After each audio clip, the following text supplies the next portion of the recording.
Boa noite a todos. Chegando no Pesach, estamos quase lá. Vamos lá, vamos continuar nosso estudo. Kuzari, certo? Espero que vocês estejam focados ainda. Lembra onde a gente está? Vamos fazer um pequeno resuminho do que a gente viu ontem, para poder seguir em frente.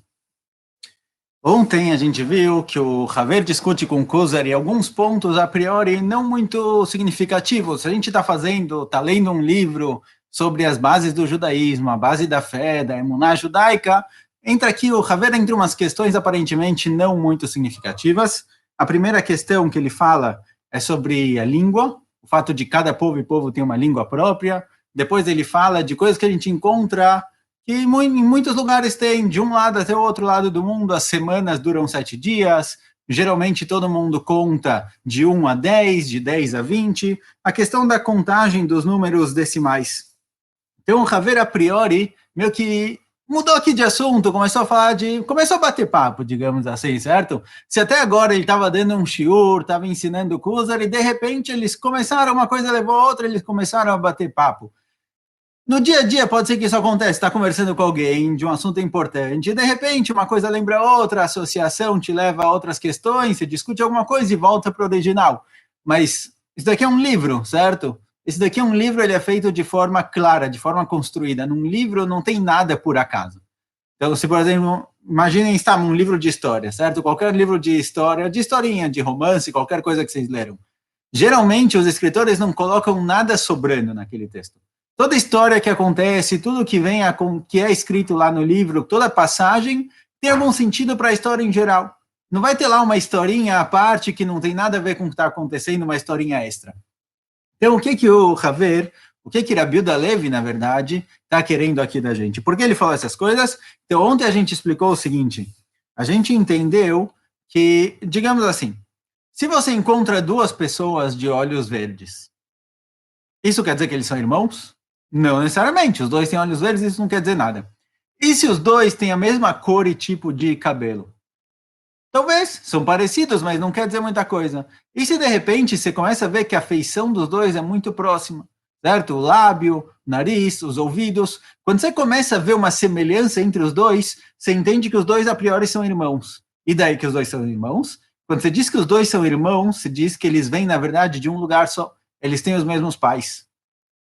Assim também fala o Haver para o Kuzari, olha, a gente encontra que na China, na América não tinha ainda, certo? Mas da China à Europa, todo mundo conta a semana de 7 dias, todo mundo conta de 1 a 10, todo mundo formou a língua de uma forma parecida.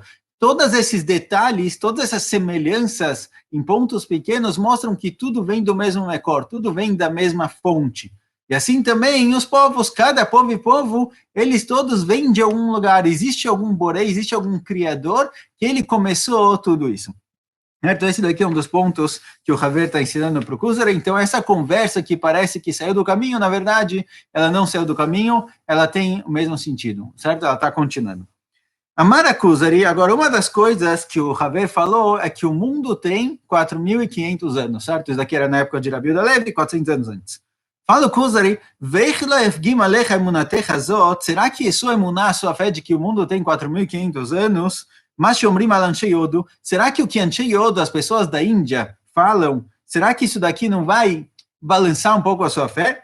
Que mekomotesh etzlam binyanim, o barur etzlam que yesh lehem elef alfei shana. Falam, Anshe Yodo, falam, olha, a gente tem prédios, tem casas que já existiam há milhares e milhares de anos. Anshe Yodo falam que o mundo tem mais de dezenas, centenas de milhares de anos, e eles falam que a gente tem provas disso, nós temos livros que já têm 100 mil anos, 10 mil anos, binyanim, construções. Será que isso que Anshe Yodo falam, será que essa história que Anshe Yodo contam, as pessoas da Índia contam, será que isso aqui não balança um pouquinho a sua fé?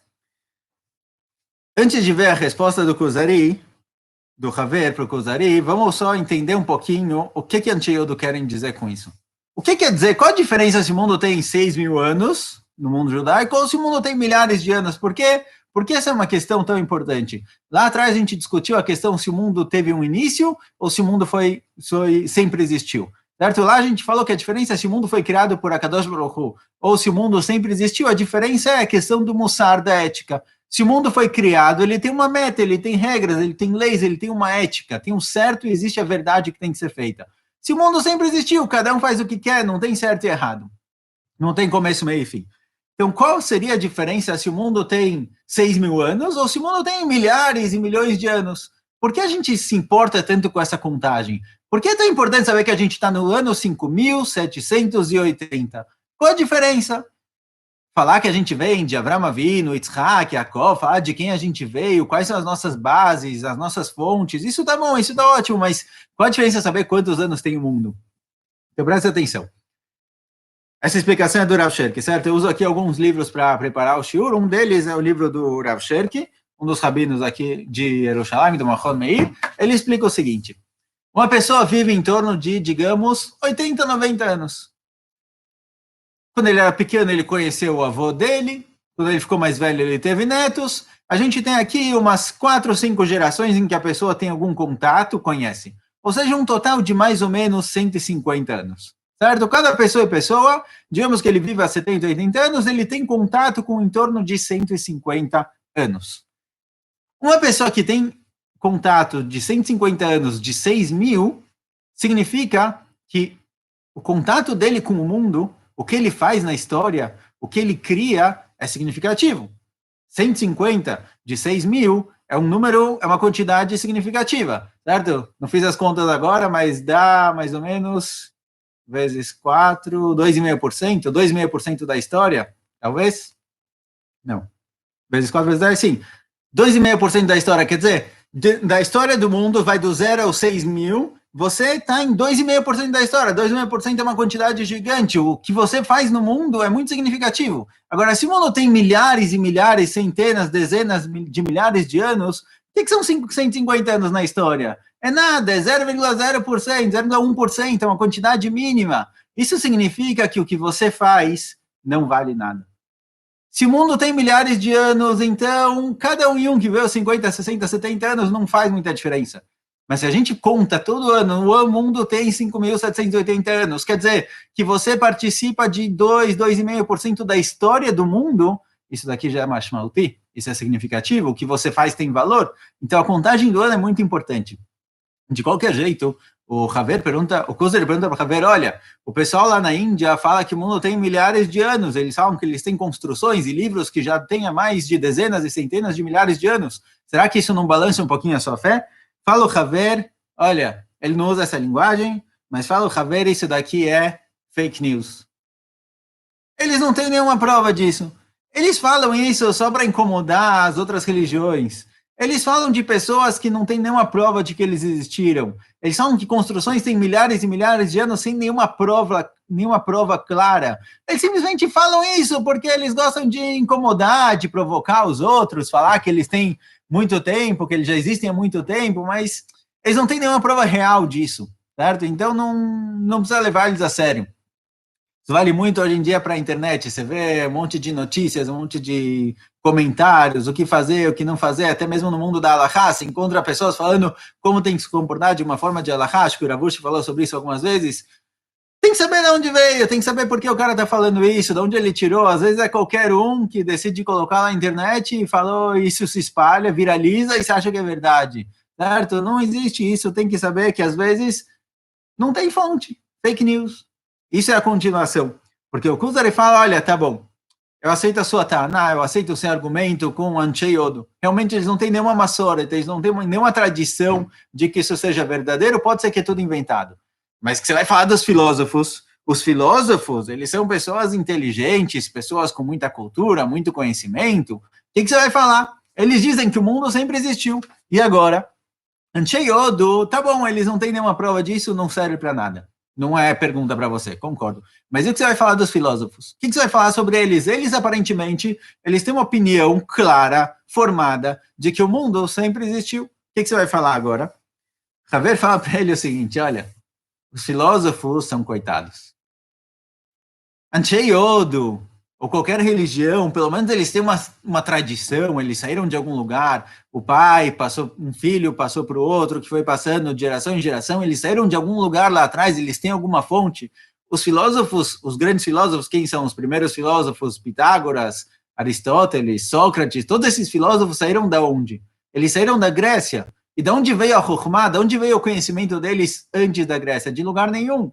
Eles viajavam para a Pérsia, viajavam para o Egito, pegavam um pouco daqui, um pouco dali. Eles não têm nenhuma base. A tradição é muito mais forte do que o conhecimento que a pessoa própria busca alcançar.